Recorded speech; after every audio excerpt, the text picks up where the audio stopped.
bah écoutez, je sais pas quelle tournure va prendre cette vidéo parce que voilà, je me suis mis en condition là pour vous montrer un peu le résultat. Voici la Surface Book 2 et là j'appuie sur le bouton pour détacher l'écran et ça ne marche pas. Je n'ai rien à l'écran, je ne peux rien faire. Voilà encore un problème sur cette tablette, ordinateur, enfin cet hybride. Je suis hyper déçu de ce produit, je suis assez énervé même. Là, je m'apprête à le renvoyer, j'ai déjà demandé mon retour. Donc déjà, je vais devoir le redémarrer pour pouvoir le détacher, pour pouvoir vous le présenter une dernière fois. Grâce à lui, j'ai perdu mes rushs du déballage, je le remercie chaleureusement. Donc je ne sais vraiment pas comment je vais monter cette vidéo, voilà. Hop! Je m'interromps moi-même. Alors effectivement, là je suis en train de faire le montage vidéo du test du Surface Book 2 que je voulais soigner. J'avais prévu 3 caméras plus un micro.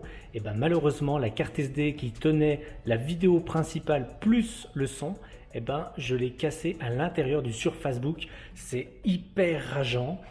Donc j'ai perdu ça, je ne peux pas tout vous montrer, mais je vais quand même vous montrer quelques extraits pour que vous puissiez voir le déballage et mes premiers avis à chaud de la Surface Book. Et en gros, dans cette vidéo, je vous racontais que j'avais besoin d'un ordinateur plus puissant que mon petit MacBook Pro 13 pouces, quelque chose qui soit plus musclé. Le MacBook Pro 16 pouces est trop cher et comme j'ai trouvé le Surface Book 2 à prix cassé, je me suis dit allez, c'est peut-être le moment de retester Windows. En plus, les Surface Book, c'est vraiment du pur sang Microsoft, c'est-à-dire c'est eux qui font Windows 10, c'est eux qui font la gamme Surface, les ordinateurs de la gamme Surface. Donc ça devrait être super cool. Vous allez voir pas tant que ça. Donc je vous montre quelques extraits et on se retrouve après pour le bilan. Je peux vous dire que ça faisait un moment que l'idée de m'acheter un PC me trottait dans la tête. J'avais très envie d'acheter le Surface Book 3 qui venait de sortir, mais bon, vu le prix, j'ai abandonné l'idée. Je suis tombé sur une offre, peut-être même une erreur de prix, sur le Surface Book 2 de 15 pouces et toute option, c'est-à-dire Windows 10 Pro, processeur quadruple cœur Intel Core i7 de 8ème génération, 16 Go de RAM, pour le GPU une carte Nvidia GeForce GTX 1060 avec une mémoire GDDR5 de 6 Go, et pour le stockage 1 Tera de SSD. Vous le voyez, une jolie fiche technique, de quoi se faire plaisir en théorie, mais comme je m'évertue à le dire à qui veut bien l'entendre, ce n'est pas ça le plus important et vous allez le voir notamment à travers cette vidéo. À première vue, aucune indication sur la boîte ne permet de voir que c'est la version 2 du Surface Book, surtout qu'entre les 3 modèles sortis, il n'y a pas eu d'évolution design. Les packagings sont simples et épurés, mettant en avant le produit sur fond blanc, on est dans le style Apple, à quelques détails près, comme le plastique dur enlevé sur le stylet, très collant, et pas d'ouverture facile sur l'ordinateur. Mais de beaux packaging quand même. Allez, c'est parti, on va essayer de faire ça propre, parce que c'est quand même possible qu'au final ça me plaise pas du tout et que je le renvoie. Je croyais pas, c'est bien dire. Ça se trouve, il y avait une ouverture facile, mais écoutez, je l'ai pas vue. Et on va tout arracher. L'impatience. À chaque fois que je fais une ouverture d'un packaging, j'ai toujours la musique de Zelda en tête. Allez, avec moi.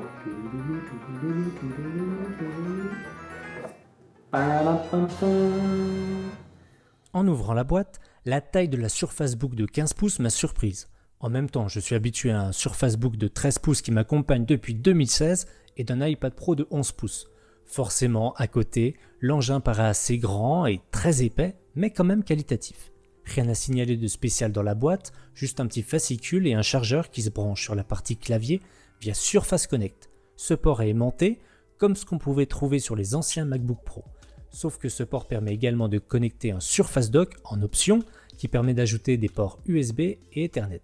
Sur le bloc secteur, on trouve un port USB-A qui permet de recharger un autre appareil, comme un smartphone par exemple, c'est une bonne idée.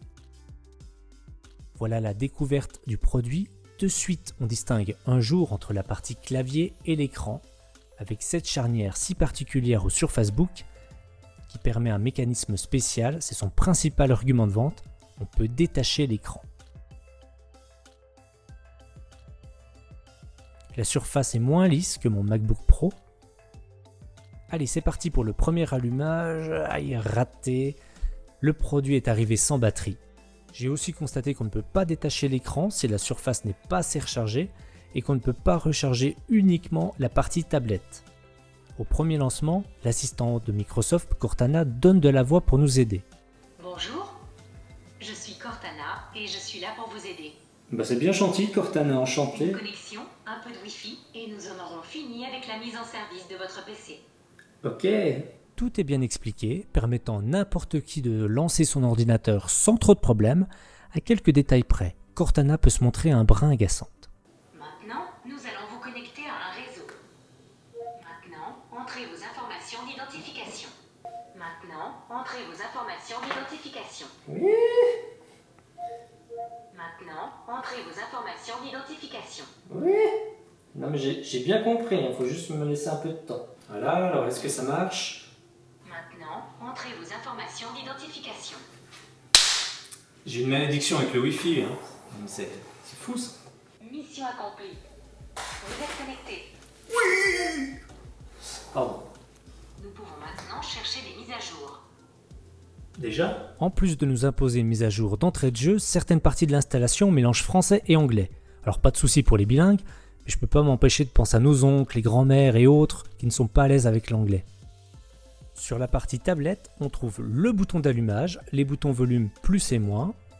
Sur la tranche, on a un port mini jack dont le positionnement m'a plutôt surpris et a raison.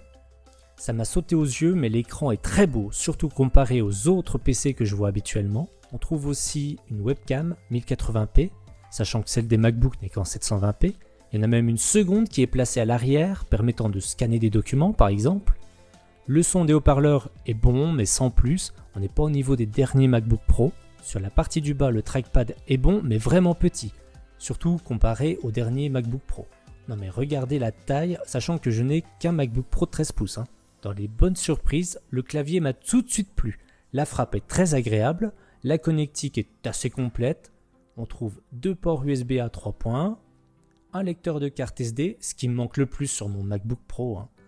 De l'autre côté, on a le port Surface Connect pour recharger et un port USB-C. Un seul, un deuxième n'aurait pas été de refus. Le stylet a été reconnu sans faire quoi que ce soit, aucune notification, aucun message à l'écran. Je m'en suis rendu compte juste en approchant le stylet de l'écran, un curseur est apparu. Par contre, rien ne se passait quand je cliquais sur le bouton poussoir. Il a fallu, pour que ça marche, que je le connecte en Bluetooth. J'ai trouvé ça assez curieux comme façon de faire, tout comme le choix de mettre des piles et non une batterie dans le stylet. La proposition de l'Apple Pencil, qui s'appaire et se recharge juste en s'aimantant sur l'iPad Pro, me plaît mieux. Mais le gros souci n'est pas là. Sur les premiers logiciels essayés, Pen 3D, Fresh Paint, alors c'est toutes les deux des applications de Microsoft pourtant, la latence est présente, visible à l'œil nu, et assez désagréable. Là encore, l'iPad Pro fait mieux. J'avoue avoir eu du mal à cacher ma déception. J'ai eu pas mal de problèmes à l'allumage. L'ordinateur est même resté figé. Après un redémarrage et quelques mises à jour, le produit était enfin utilisable correctement. J'allais enfin pouvoir utiliser un ordinateur hybride et clamer haut et fort qu'Apple avait eu tort de ne pas proposer un tel produit. Enfin ça c'est ce que je croyais. Mais voilà, là je vous montre tout de suite un petit problème que j'ai. L'ordi est allumé. Voilà. Non, il veut pas. On va le redémarrer. Voilà, un petit redémarrage en cours. Je vais essayer de détacher, vous montrer une dernière fois le produit et vous indiquer vraiment ce que j'en pense sans langue de bois. Alors je peux pas trop vous le pivoter parce qu'en fait, vous le voyez, hop, regardez, vous voyez la caméra. L'écran est super brillant. Il reflète énormément. Alors j'avais commandé un film pour le rendre moins brillant, mais du coup il n'est toujours pas arrivé, donc il va à peine arriver que je vais le renvoyer, j'en aurais pas eu besoin. Et je n'arrive toujours pas à détacher l'écran. Yes, je suis bloqué dans cette position. Voilà, la position tablette, on va détacher, hop, le petit chargeur. Ça c'est pas mal, parce qu'on peut recharger la tablette soit en USB-C, soit avec un chargeur dans ce sens, hop, la petite diode qui s'éclaire, soit dans ce sens. J'avais même trouvé, heureusement pas trop cher d'occasion, le Surface Dock. Bon, le premier du nom, j'ai appris après coup qu'il y avait un 2 avec de l'USB-C, j'aurais préféré celui-là, tant pis. Qui permet de rajouter des ports USB, Ethernet, etc. Donc là, je suis vraiment en mode tablette, voilà. Mais c'est pas ce que je veux. Moi, ce que j'aimerais, c'est pouvoir détacher le produit pour le remettre juste dans le bon sens, en fait. Mais non, je n'y arrive pas, je ne peux plus. Alors cette fois-ci, j'ai l'icône comme quoi il est attaché qui est revenu. Voilà, et là normalement, non. Quoi bip bip? Coyote? Je l'ai entendu se détacher et je peux pas le redétacher, c'est une blague. Ça y est, vite, vite, vite. Ouh, ça y est, il est détaché. La bête. Bon, alors je vais profiter de l'avoir en tant que tablette pour vous en parler comme ça. La tablette en elle-même, elle est assez confortable parce que donc les gros bords là sont pas hyper jolis, mais l'avantage qu'ils ont, c'est que quand on la tient, ben, on n'a pas les doigts sur l'écran, donc ça c'est plutôt pas mal. Elle est très légère malgré sa grande taille. Donc là pour dessiner, voilà, avec le petit stylet, je vais vous montrer par exemple le tableau blanc. Hein. Alors ça c'est une des applications pour le dessin où il n'y a pas trop de latence dans le dessin. Voilà, donc moi j'ai téléchargé plusieurs applications comme Adobe Fresco ou même Photoshop pour essayer de dessiner directement avec le Surface Pen sur l'écran. Alors le problème c'est qu'il y a beaucoup de latence. Quand on dessine, on voit le trait qui apparaît après et c'est vraiment flagrant. C'est un peu mieux quand on attache avec la partie clavier parce qu'il y a la carte graphique Nvidia qui est dedans, donc on a un peu de meilleure performance, mais il y a encore de la latence. Donc pour le dessin, c'était vraiment la désillusion. Voilà, donc il y a un mode tablette, donc ça ressemble à Windows 8, hein, je pense que vous connaissez. Et voilà, pour ceux qui, comme moi, sont plus habitués aux iPad, au Mac, voilà à quoi ça ressemble. Donc on a nos icônes hein, qu'on peut mettre en petit, en moyenne ou en grande taille. On peut les disposer comme on veut. Là, j'ai fait une catégorie divertissement, la création. Alors j'ai beaucoup plus de choses avant, mais j'en ai enlevé plein. J'ai déjà reformaté l'ordinateur parce que vraiment les performances n'étaient pas bonnes. Je me suis inquiété, je me suis dit que c'était pas normal. Et en fait, même après avoir tout remis à zéro, refaire une clean install, et ben non, rien à faire. L'ordinateur continue d'avoir des ralentissements. Donc j'ai essayé plusieurs choses. J'ai essayé de jouer GTA V, Red Dead, Halo, des petits jeux indés. Globalement, les performances sont vraiment pas au rendez-vous. Très vite, l'ordinateur se met à souffler et ça c'est vraiment très désagréable quand on joue. Ça souffle, ça fait beaucoup de bruit.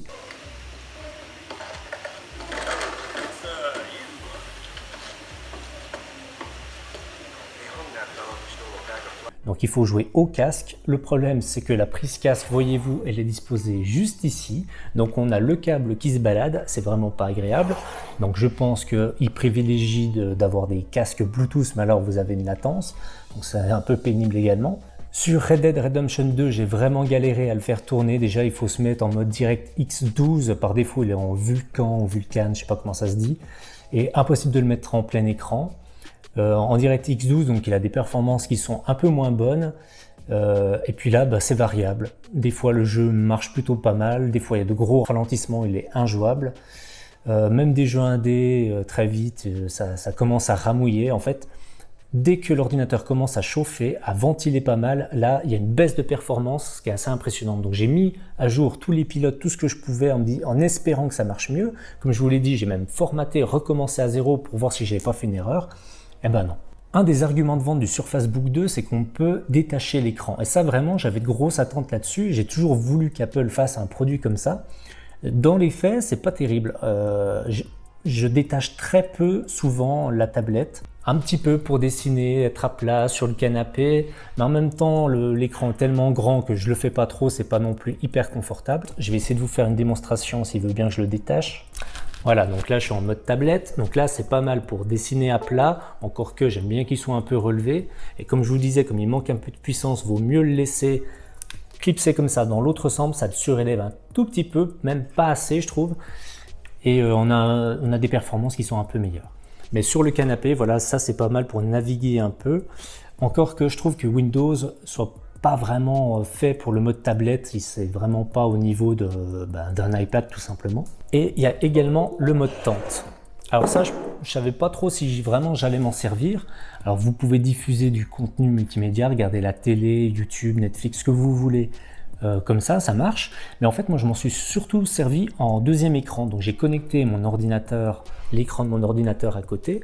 Et là, plutôt qu'il y ait le clavier qui soit posé sur le bureau, qui me prenne la place, alors que j'ai déjà un grand clavier avec pavé numérique, et ben, ce que je faisais, c'est que, hop, je le décalais. J'avais mon grand écran là.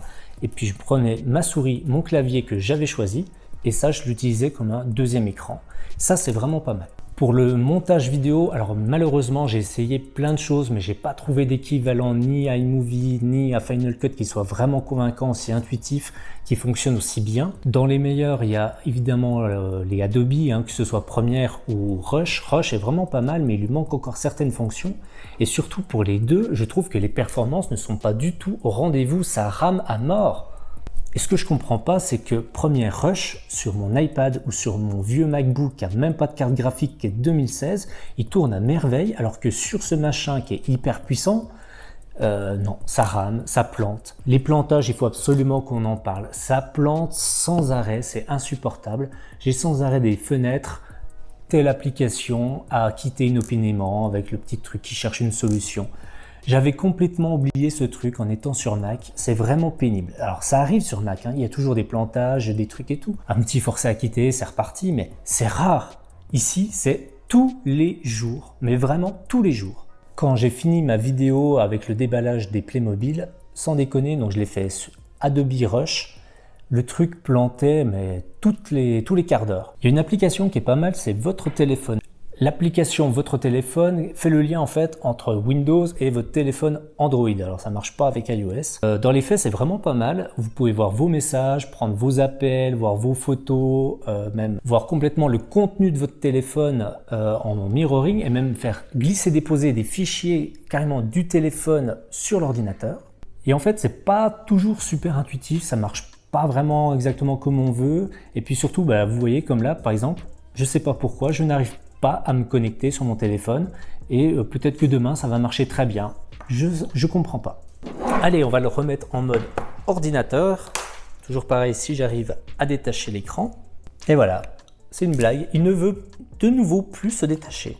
Sans déconner, je pète les plombs avec ce produit. Attaché, oui, tu es attaché. Je veux pas que tu sois attaché, je veux que tu sois détaché.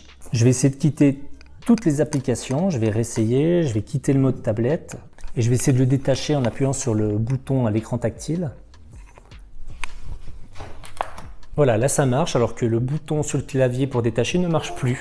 Encore une fois, je ne sais pas pourquoi. On peut parler aussi un peu du Finder, mais de l'explorateur de Windows. Vous voyez, là j'ai ouvert juste l'explorateur de fichiers. Il y a du contenu de partout. Moi, je trouve que Windows, globalement, c'est le bordel. Je comprends pas. Là, on a un produit Microsoft, les produits Surface. Dedans, on a Windows de Microsoft. Les deux devraient marcher super bien, comme le fait Apple en maîtrisant le logiciel et le matériel.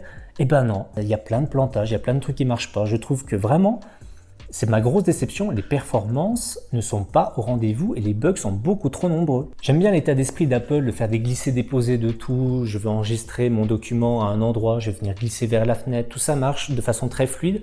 Du coup, je garde mes réflexes sur Windows, ça ne marche pas, c'est assez frustrant. Il y a des choses super bien sur Windows, je vous dis, l'application de votre téléphone, malgré les bugs, sur le principe, elle est super bien faite.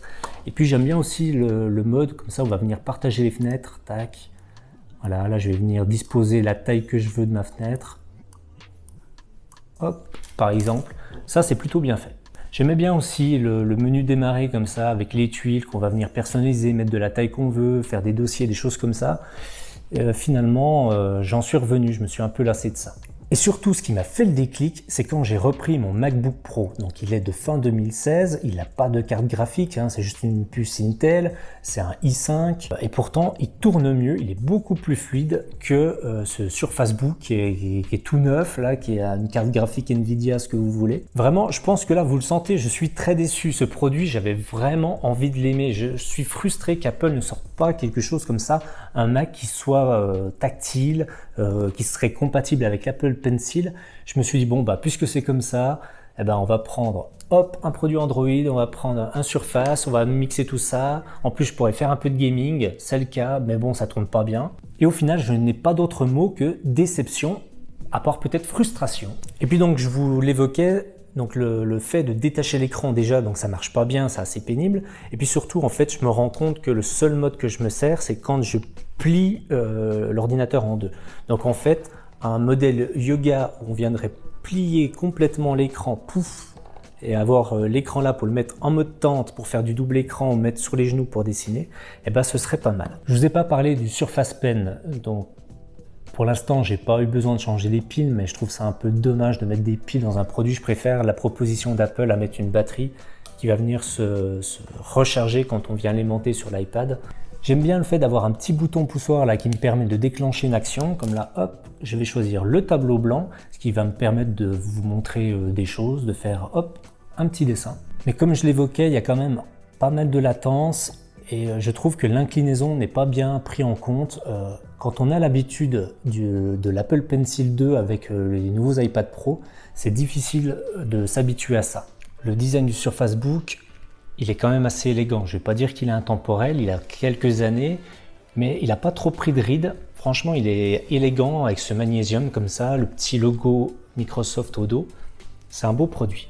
La partie du bas est vraiment neutre, très très grise, mais en même temps, elle met en avant la partie du dessus avec cet écran vraiment magnifique. Le clavier, lui, a une très très bonne frappe. Le trackpad, par contre, est trop petit, surtout quand on a l'habitude d'un MacBook. Non, vraiment, le clavier est vraiment très très bon. Je prends vraiment beaucoup de plaisir et j'ai vraiment envie d'avoir un Mac qui revient à un clavier plus comme ça. Peut-être le MacBook Pro 16 pouces. Et le trackpad, alors certes il est trop petit, il ne vaut pas celui d'un MacBook, mais par contre il est vraiment très bien, il marche super bien, il a des gestes comme ça avec plusieurs doigts. Hop, tac, on peut écarter les fenêtres par exemple, ça marche très bien. Ce que j'apprécie c'est la webcam, hein. Là on a du 1080p, Apple vous devriez vous en inspirer, la webcam est plutôt pas mal. En plus elle permet de déverrouiller avec Windows Hello son ordinateur, même après un redémarrage, donc on allume, il nous reconnaît et hop il se déverrouille. Donc si on fait un petit bilan là sur le Surface Book 2, moi je suis quand même frustré des performances, c'est inadmissible à ce prix d'avoir des problèmes pareils, d'avoir autant de bugs, d'avoir une machine qui souffle, qui chauffe. Ça je ne l'ai pas dit aussi, mais quand je dessine, je sens la chaleur sur le poignet, c'est assez désagréable. Dans les points positifs, c'est que voilà, c'est le côté hybride, c'est un ordinateur, c'est une tablette, c'est les deux. On a un pencil comme ça pour pouvoir dessiner, pas besoin d'acheter un Mac et un iPad, on peut avoir tout dans un seul produit. Ça, je trouve quand même que c'est cool. J'aime bien l'application Votre téléphone et puis la compatibilité avec un téléphone Android. J'aime bien Windows Hello. Si vous avez un téléphone Android, c'est clair qu'un PC Windows, ça communique super bien ensemble. Maintenant, je préfère encore la compatibilité iPhone et Mac. Un truc que je reproche en général aux ordinateurs PC, c'est l'écran. Quand on est habitué au Mac, en général, ça pique les yeux. Non, celui-là, il est vraiment très bon. Il a une bonne résolution, il a de très bonnes couleurs. Par contre, il est très très brillant, il a beaucoup de reflets, c'est vraiment très désagréable. Au niveau de l'autonomie, moi je trouve que c'est très bon. En tablette, comme je l'utilise pas trop, apparemment elle n'est pas bonne, mais franchement je peux pas juger, je le mets jamais en tablette. Donc je pense que si vous achetez un PC pour faire du gaming, du jeu vidéo, c'est pas un ordinateur qui va vous intéresser parce que vraiment il fait trop de bruit, il ventile trop, les performances sont pas au rendez-vous. Si vous faites du dessin, je suis désolé, mais l'iPad Pro et l'Apple Pencil sont en bien meilleur combo que ça. Cet ordinateur, au vu de son prix, je ne sais pas vraiment à qui il s'adresse. Alors certes, peut-être à des professionnels qui veulent de beaux produits sur le bureau, pourquoi pas. Les créatifs vont se faire plaisir parce qu'il offre plein de possibilités. Mais comme ses performances ne sont pas vraiment au rendez-vous, je ne pense pas que travailler au quotidien avec soit vraiment agréable. Pour le montage vidéo, franchement, ça va pas. Et pour le jeu vidéo, alors pas du tout. Donc voilà, j'ai plus qu'à nettoyer le produit, hop, le remettre dans sa boîte et le renvoyer. Je te dis au revoir. Écoute, c'était intéressant à tester, mais vraiment, t'es pas fait pour moi. Je retourne avec mon ex. Et je parle évidemment de ça. Regardez un peu ce beau produit, petit, fin et vraiment performant. Je suis désolé, j'ai vraiment voulu t'aimer, mais j'y arrive pas. Si vous avez vu la conférence Apple, vous savez qu'il y aura du changement plus tard sur le Mac. Donc je sais pas vraiment si c'est le bon moment d'en acheter un. Je sais que je vais me faire rembourser sur ce produit. Je sais pas ce que je vais prendre en attendant. Je vais peut-être louer un MacBook 16 pouces. De toute façon, je vous tiens au courant, on se dit à bientôt. Vous avez vu que cette chaîne fait partie du tréfonds de YouTube, elle est complètement inexistante. Si vous voulez la faire exister, n'oubliez pas de la partager, de mettre un j'aime et de me faire un petit commentaire. Je vous dis à bientôt pour une prochaine vidéo. Allez, salut!